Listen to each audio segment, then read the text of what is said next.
I've known of Christopher or seen Christopher since he was a little boy, Christopher Landry, because his mother and father are friends, and his mother went to graduate school with my wife.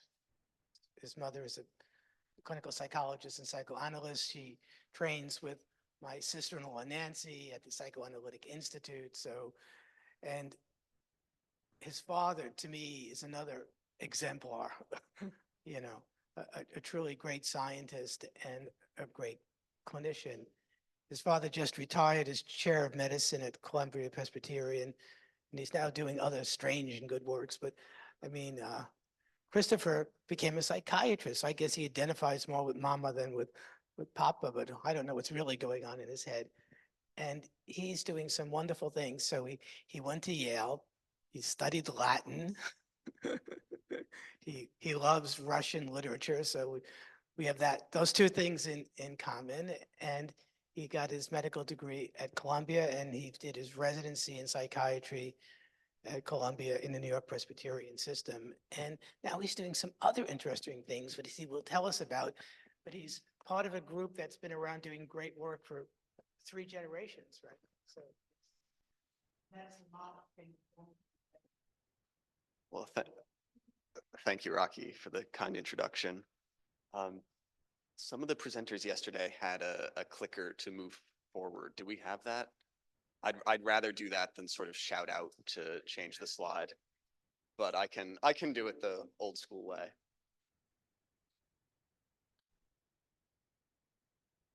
Oh.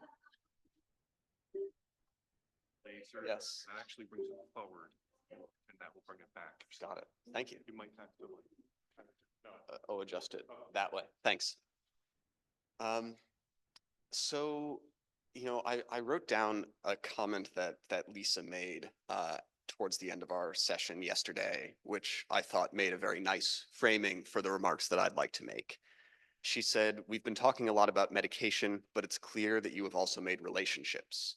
And we aren't talking as much about connection, enduring connection, but that is really what undergirds a lot of the work and a lot of the success that I think everyone who has talked about what they do has had so far." And so there's an idea that this sort of connection, community, meaningful relationships are in some sense magical, that they perhaps defy understanding and then perhaps can't be taught or reproduced. And I think that there is something wonderful about them, but I don't think that it's magic in the sense of beyond comprehension, that they can't be scientifically systematized readily, but they can be understood, they can be sustained, and their conditions can be fostered. So I'd like to tell you about the work that I have been doing for the past year at a place called Fountain House and with unhoused people in Times Square. The keys to my presentation are adaptation, context, and responsiveness. And so before we get to Times Square, to the adaptation of psychiatric care, of community and connection to people who are unhoused and often have been for a long time, maybe very disconnected from what we would recognize as community, I'd like to talk about the context of that work. And so maybe we'll just do it the old way. Next slide, please.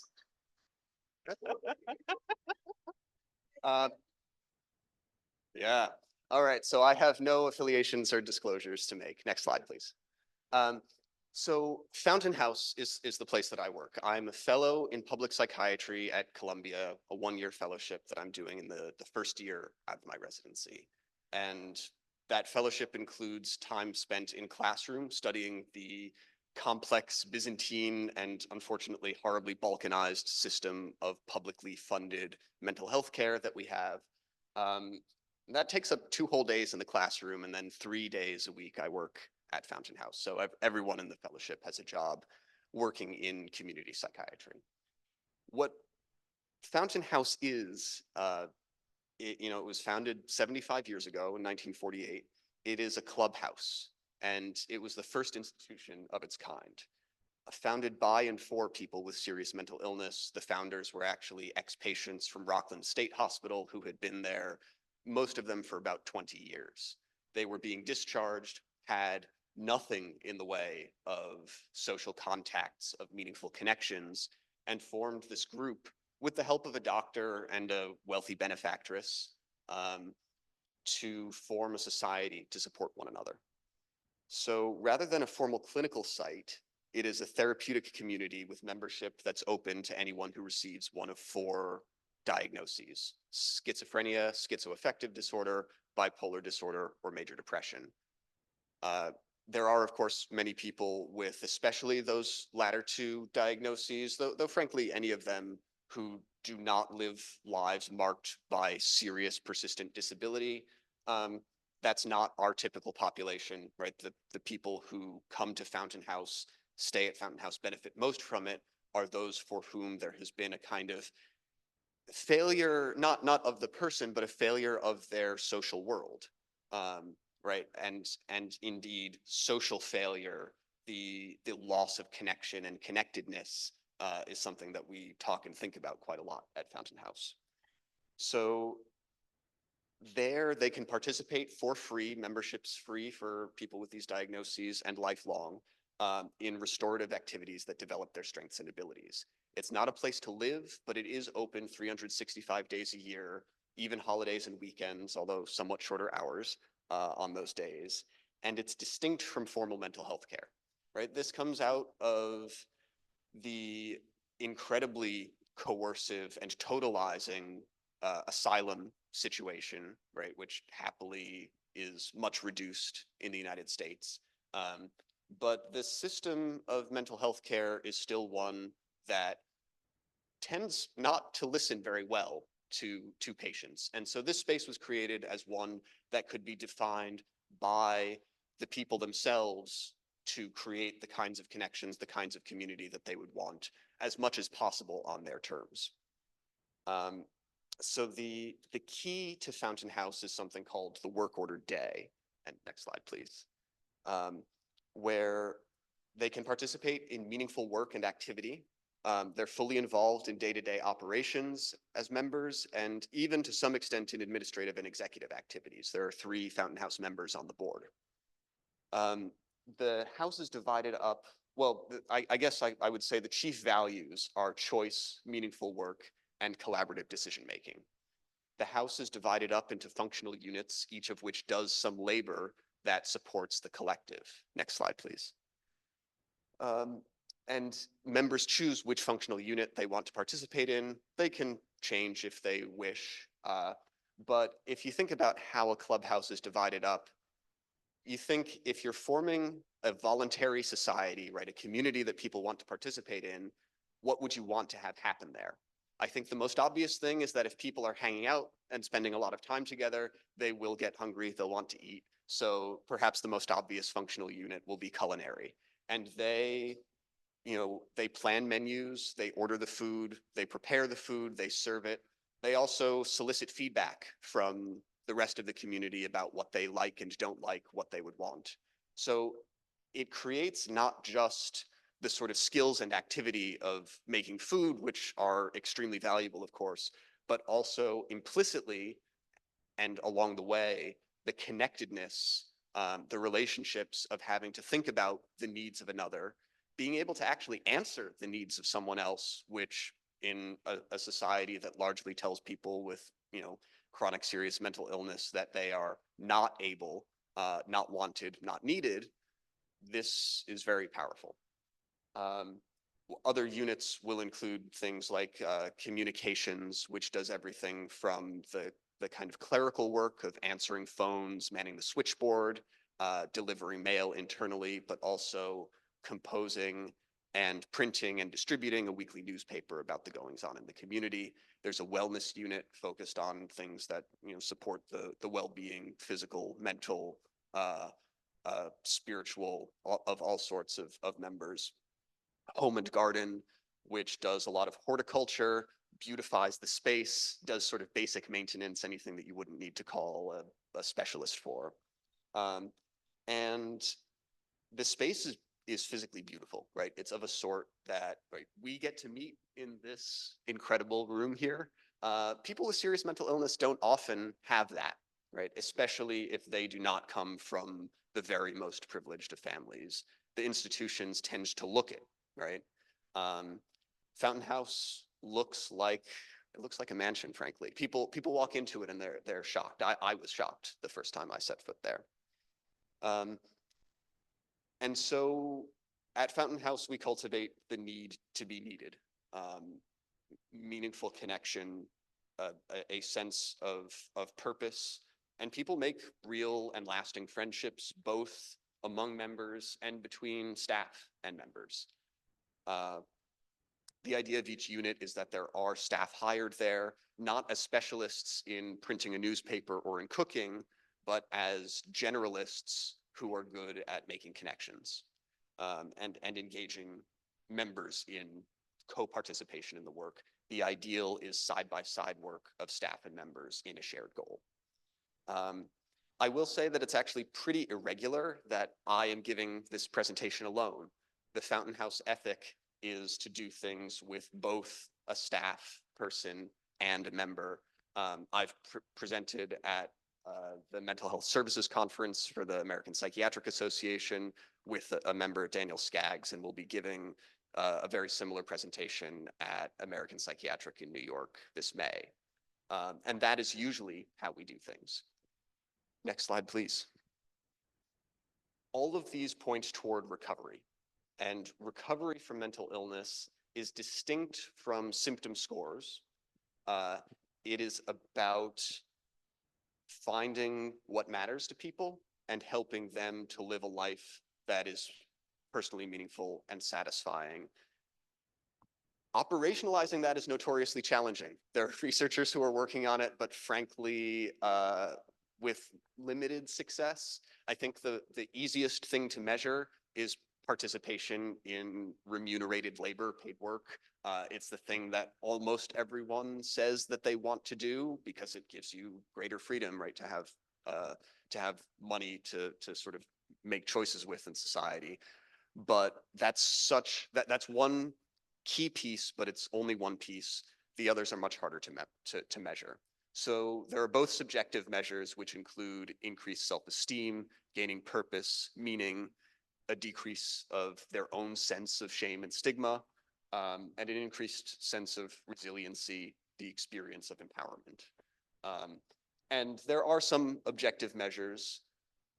Those include participation in gainful employment, living healthier and longer lives, and reductions in hospitalization and in the sort of dependence on medical systems, right? Ability to live with relatively fewer supports. But each person's definition of it has to be individual. It wouldn't be recovery if it were one size fits all. Next slide, please. So Clubhouse outcomes, I'm not going to get deep into the literature, although I will say that clubhouses are recognized by SAMHSA as an evidence-based treatment for serious mental illness. But randomized controlled trials have demonstrated improved quality of life across several measures, and the kind of most concrete measurement is decreased hospitalizations. A year's membership at Fountain House costs probably about as much as 2 nights in an ER. So, you know, it's a winning proposition on several levels. Our members have significantly longer duration of employment. Our rate of employment at any snapshot in time is probably a little more than twice the general population of people with sort of similar diagnosis and pre-existing disability. And our members tend to make more for the work that they do. So these are, I think, I almost hate to show this slide because I think it's a very reductive account of what we do, but it does speak to the sort of bottom line aspect, which is one that we always have to answer to.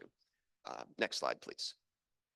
So if you're interested in learning more, we do have a free 1 hour or 1 credit CME course online that sort of details what clubhouses are. This is geared toward clinicians, principally psychiatrists, but really anyone in the clinical world, and talks really about how clinicians can interact productively with clubhouses to help their patients do better. So I see some people with their phones, so I'll give you all a second to get that. Okay, next slide, please. Partners in Care is the name of that program. So if you and your clinical groups are interested in coming, we do tours. The tours are led by members, and then a presentation on sort of similar subject that you can see in the space, meeting the people. I would be more than pleased to lead a tour for any and all of you. Next slide, please. I think for time, I'm actually gonna, yeah, push through this one. Thanks. So, we've been talking a lot about what the structures are that are necessary to provide good mental health care to people with serious mental illness.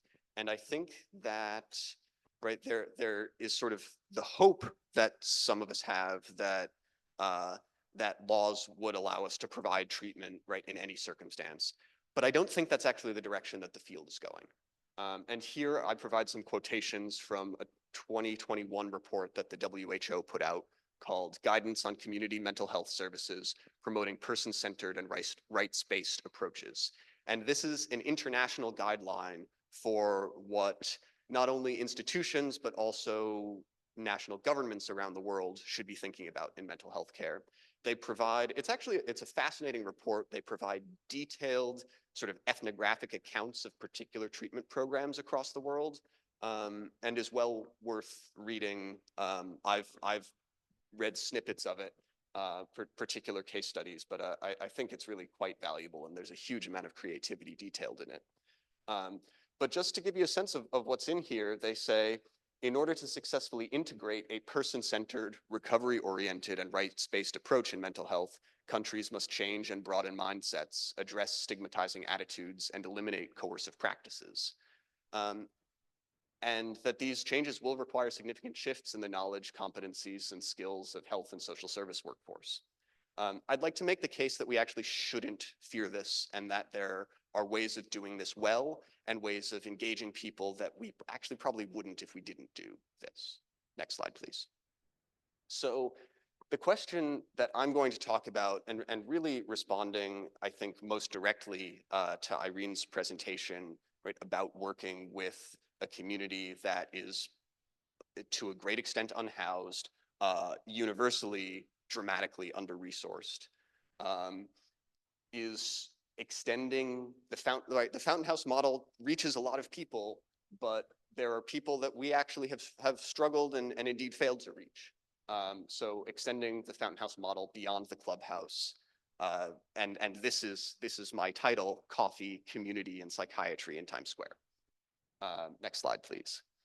So this project, which is called On-Ramps, a way of getting people from the street, so to speak, into the clubhouse, came as an apparent failure of community as therapy, which is our ethic at Fountain House. We weren't receiving many referrals for unhoused people, and those that we did, we often failed to retain. Many left of their own volition. They just did not find it engaging in the way that they needed, or were disruptive in ways that the community struggled to tolerate. Wanting services, but not really being ready to give to resources that they so desperately needed to draw on, right? Members at Fountain House take pride in working for the common good, but when mere survival is the question, it can be nearly impossible to give back. So we asked, how do we meet people where they're at? And the answer was to do that as literally as possible. Next slide, please. So Fountain House's On-Ramps program is really about building community, or at least the seeds of community where it's hardest to connect. We have the On-Ramps office, which is in the clubhouse itself. It's an area that people who have had recent experience of homelessness or current can have a soft landing, a place that when they become members, they can hang out in, socialize, participate perhaps in like a little bit of structured activity, but where there isn't so much organizing pressure of the work order day that people who are not yet ready to like do volunteer work, which is often how people who haven't kind of internalized this idea of participation in the clubhouse see it, can still be welcome. And this itself has dramatically improved retention in Clubhouse membership. And then the recharge station, which is a sort of kiosk. It's literally a food truck in Times Square. If you know Times Square, it's 45th Street and 7th Avenue. So right there in the heart of things. The goal is to lower barriers to access, to build trust, literally where there has been trauma, rejection, failure, harassment, and to produce essentially, right, Fountain House is a kind of therapeutic social milieu to extend some piece of that to the street.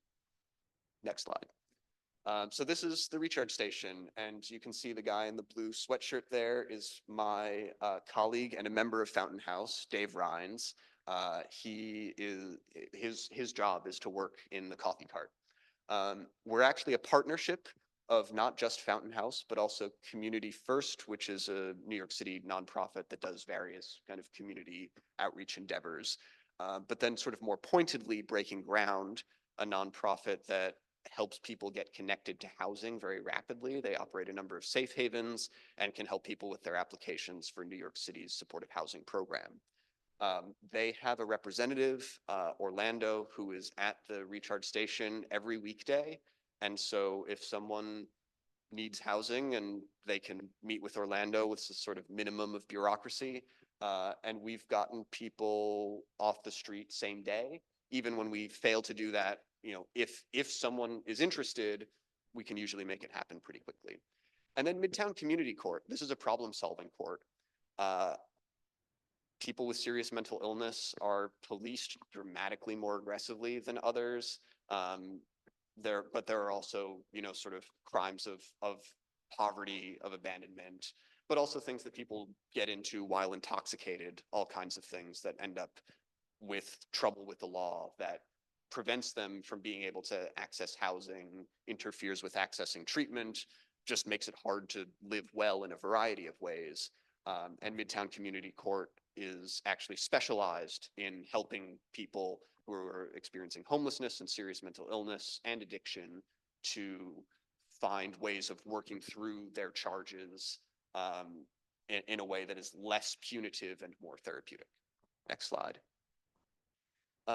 So the recharge station has value because it's out on the street. It's where people are. They don't have to make the trust of stepping into a space that isn't theirs in order to access it. But we like set out cafe tables on the street, and there's like just the littlest bit of bounding so that our space feels like a space, but without being enclosed. And so it's kind of minimally threatening for people for whom entering another space is the kind of thing that they're often not allowed to do, often right, yelled at, thrown out, policed for doing so. We offer free coffee, water, a place to charge their phone, things that are desirable, but not on which someone would come to depend in a way that if we had to close, right, they would, their lives would be threatened by it. And it's open to all. There's no stigmatizing sign saying homeless, mentally ill here. And so we have, you know, European tourists who stop for coffee. We have the people who work in the Mickey Mouse costumes that you take photos with. We have Senegalese immigrants who come by. The goal is to combat alienation, right? The social alienation. And so the structure is socialization first. It includes peers, right? Members of Fountain House are the actual staff who serve the coffee. And it's as unbureaucratic and like non-carceral as we can manage. You don't need to fill out a form to participate. You might to get housing, but that happens already in the context of a relationship that we get to make. And so there are workers from Fountain House as well who come out there for at least some portion of every day. And I try to get out there about once a week so that I can even meet with people in as low barrier an environment as possible, see what they might be interested in. Many people are uncertain or ambivalent about psychiatric care. Being able to meet me in my like t-shirt and shorts on the street corner and just talk about what the possibility of treatment might look like is way less threatening than having to bring all your documents to the clinic where I also see patients. And I have made many relationships there that later turned into substantially transformative clinical relationships. Right, and then personalized navigation to services. We find out what people actually need instead of having a single pipeline that they have to submit to.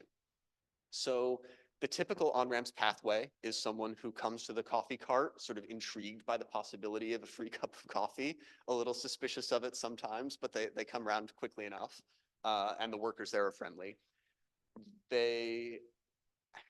We're sharing desired but non-essential goods. We learn of needs and then begin to be able to discuss that with people. So eventually we can make suggestions. Sometimes people actually do come, and this is the alternative pathway, with an identified need that we can meet, hopefully rapidly, right? Intervening with their court case, helping them get housing. Sometimes people actually do show up saying, like, I need psychiatric treatment.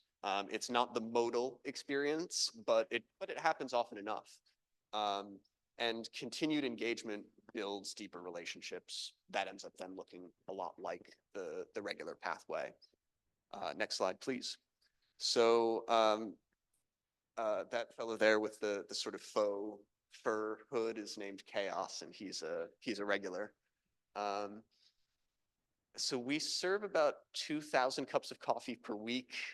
Don't have an exact number because we're not keeping receipts. We have in 2023, which is what all the rest of these numbers come from, we had 360 total unique visitors, which is not just people who came for coffee, but people who had an interaction with a staff member of Fountain House. And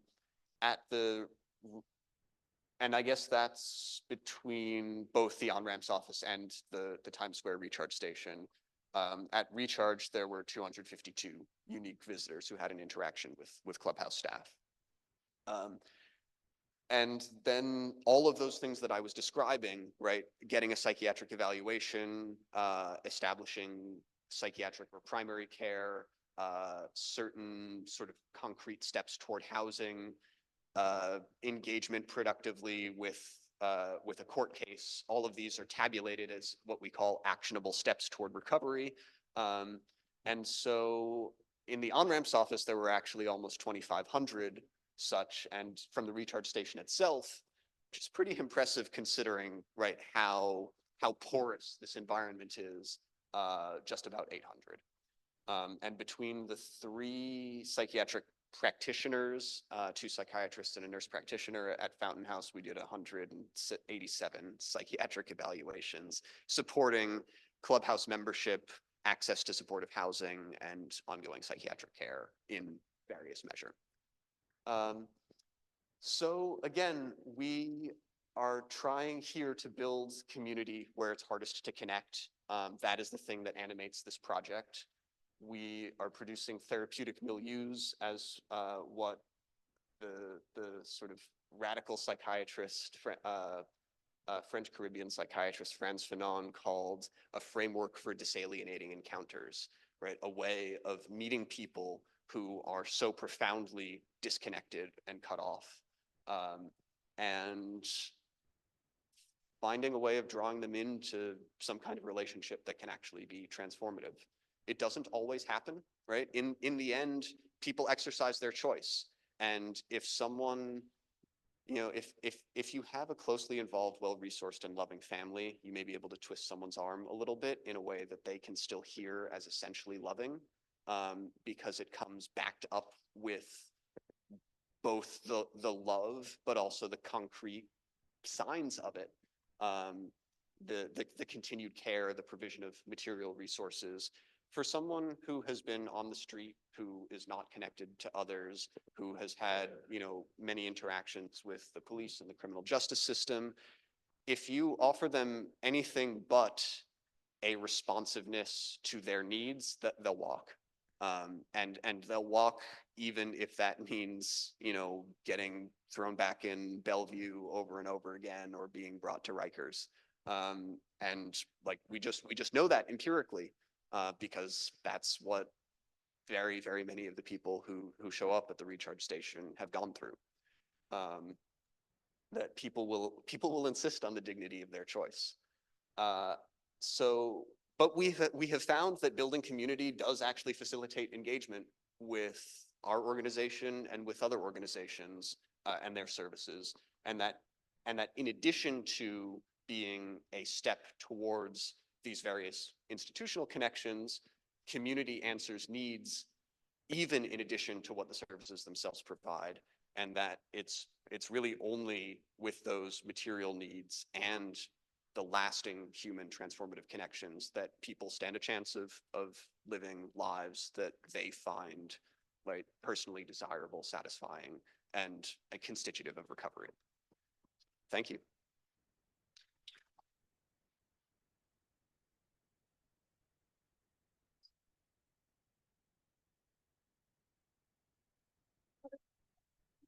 Chair? Yes, I'm trying to think how much I can share without abusing someone's confidentiality, but yes. Right now, there's a young man who came to the recharge station. He had come from outside the city, showed up on a bus, essentially fleeing abuse in his home situation. Not having had much interaction with psychiatric care, had like maybe received an ADHD diagnosis as a kid, as you know, we find many of these young people do, regardless of whether that's sort of diagnostically precisely right. But was dealing with just so much anxiety, torment, right? The consequences of this trauma, but also, I mean, using quite a lot of substances of various kinds, sleeping on the street and in the subway, a very naturally trusting individual, and so constantly getting taken advantage of. What tiny amount of money he had was being stolen by other people, or if he ever had any possessions, right, they were being taken. And it wasn't initially clear if he was going to qualify for Fountain House membership because you know, there was clearly a substance use disorder, probably multiple, a PTSD diagnosis. But he was very sort of skittish, right, around us, had been outside for a long time. And in fact, I tried to meet with him at the recharge station maybe 3 or 4 times, and each time he would either not come when expected, right, and my schedule's not quite as flexible as the rest of the recharge staff, so I was like able to be there for an hour or two, but then had to go, or would be so drunk at the appointed time, right, even in the morning. He was just so anxious about the meeting that he would, right, deal with the anxiety in the way that he knew how. And it was just perseverance, right? Like, we continued to be there for him. And I would offer to show, right, if he was there and could say, right, I want to meet with Dr. Chris, then I would do the best that I could to show up, and eventually we managed to make it work. With a careful, detailed history, I realized that sort of even in amongst the substance use, there was strong evidence of a bipolar with psychotic features diagnosis. And I found he was sort of surprisingly pressured in that initial session, which, you know, traumatized people certainly can look that way. But like that day, I think I enrolled him in my clinic, but was able to like begin pharmacologic treatment right away. But we spent kind of a marathon session together, much more than I'd be allowed to do in the clinic. And it was long because he had a lot to say, and you know, I had some things to say back. He came with a friend, someone that he had actually met at the recharge station, and that was the way that he felt secure enough to participate in the conversation. But he's now one of my patients. He became a Fountain House member. He comes regularly. He has managed to be completely sober from everything except nicotine, and is, yeah, you know, taking an effective medication at a dose that works. For people who are on the street, holding on to meds was really challenging. We actually had a recharge station staff give him a week's worth of the pills at a time, which even that was tricky, but we're not open every single day, and he wasn't able to come every day. This was actually someone for whom a long-acting injectable was quite useful, though had to establish tolerability first. And the medication was certainly effectively mood stabilizing, and the sort of mild psychosis resolved as well. But it wouldn't have been possible without everything else that came around it.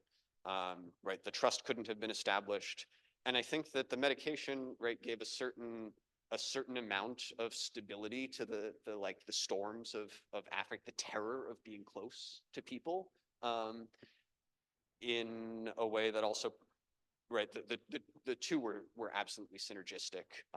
One enhanced the ability of the other to make his life better. He is now, actually, yeah. It's a peculiar situation. He is doubled up with a friend that he made, and I think technically that probably still counts as homelessness, but he's not on the street, and that's a hell of a difference. Yeah.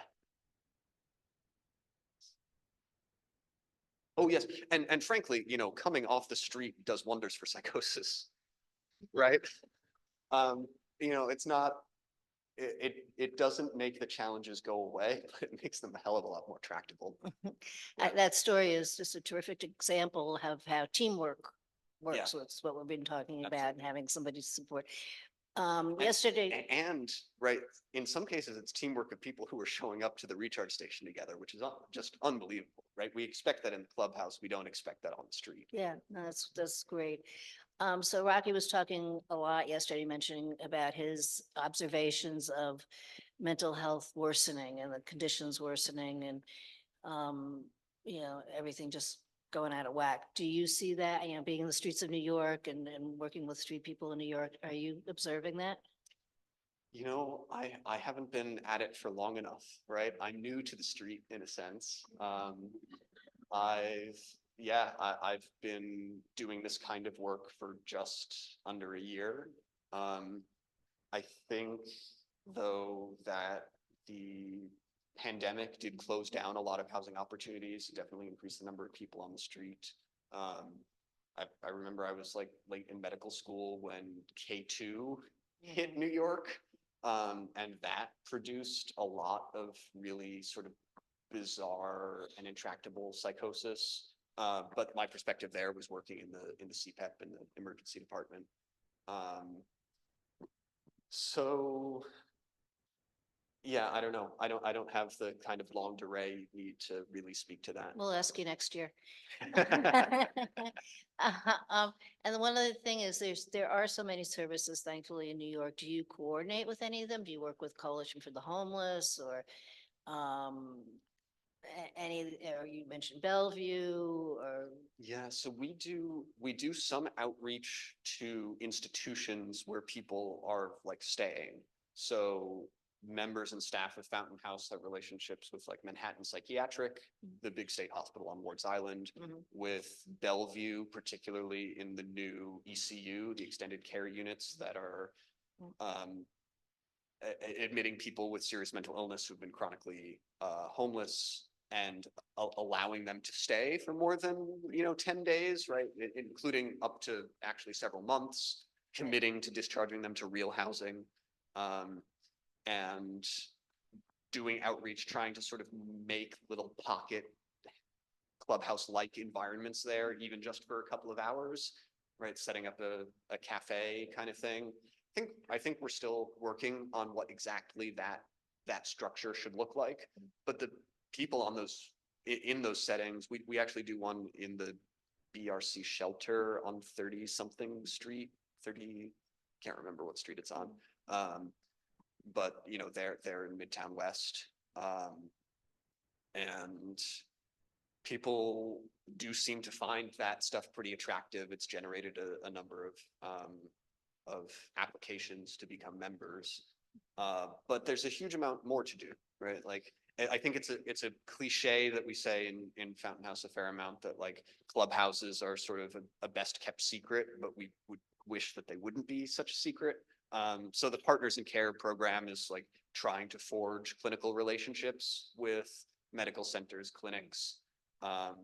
We have had in people from many of the major medical centers in New York to come on tours.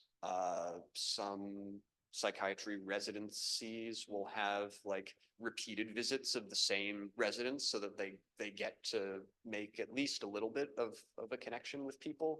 And we've also had a group of psychiatrists that do homeless outreach work come in, but we have a lot more to do. No, I think it's got a lot of potential, and as I mentioned to you yesterday, I somehow or other ended up on your mailing list, and I have become a donor, so. Thank you. Yeah. You're welcome. So, the problem, I mean, yeah, that's always, the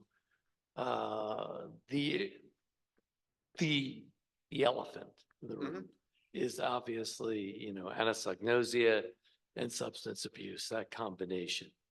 And I'm sure people can be coming up to you in Times Square that are not very reachable, that are violent, that are abusive.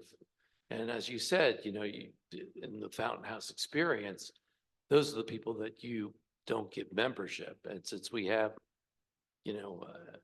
as I detailed yesterday, 500,000 people in jail and on the streets, I mean, your model works for people that have some awareness, but that's less than half.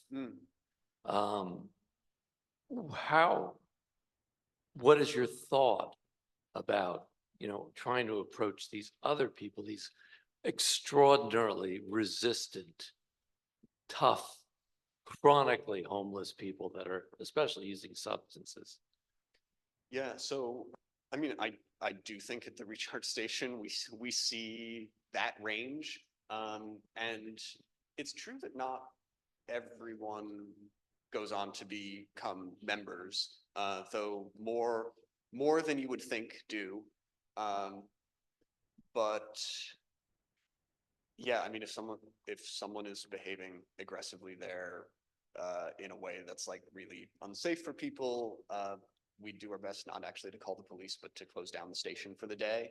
Turns out to actually be a really strong social pressure because the other people who like it don't want that to happen the next day. So in a way that doesn't involve, right, the sort of the answering violence with violence, right? We have a Right. way of doing that. Yeah. But Fountain House also has a program that's sort of in its infancy to provide supportive transitional housing for men coming out of Rikers with SMI, for which I'm also the psychiatrist, with a pathway to clubhouse membership. But most of the people who end up in Rikers with a serious mental illness are not violent in a sort of persistently dangerous way. There's a very, very small group for whom there tends to have actually been like a lot of physical aggression, even that precedes psychosis and that occurs outside of florid psychosis, who tend to like continue to do violence sort of despite whatever efforts at treatment engagement. I do not have an answer there yet. But I will say that that's not the half that you're talking about. Will you ever consider, because as you put up those guidelines in the very beginning, absolutely avoid coercive measures? Because AOT works. And if you need it, it should be used. And like Fountain House, it's tremendously underutilized for people that I'm sure everyone in this room knows. Assisted outpatient treatment, court mandated treatment. It's been shown to be effective, and it's been shown when compared, and this is multiple studies, and I'm sure you're aware of all of them, you know, in this population, I'm not saying for the whole thing, and I absolutely agree with the Fountain House model to start. Mhm. But we're leaving a lot of people out on the streets that shouldn't be there, and we're underutilizing something that we should, I think. I've had actually frankly not that good experiences with AOT. I tend to find it makes people treat me as their enemy. I've had But only good- yeah. some of whom I had better relationships with before it started. But I do, but I do think that like that question is one that our society makes pretty quick resource to, not in AOT, right? But in the first instance of the encounter with EMS, police, and the hospital. Mhm. And that being often a first recourse does a lot of damage to the rest of what's possible, right? So like if you want to make room for AOT at the margins, I can work with you on that, but I do think it's at best a marginal thing, and actually that for most it will not be the thing that really helps. I just had a quick question. What's Yeah. the average age of people who are part of the club? Do you have a sense? Like, is it older people who have been going for years and years? Or are there people who coming in who are new? And like in their early 20s and Yeah, stuff? so Fountain House has kind of had different periods where different ages predominated for reasons I don't totally understand. But we actually have programs that deliberately cater to different age groups. So there's a young adult center for people 18 to 30, and a senior center as well. That's awesome. Thanks.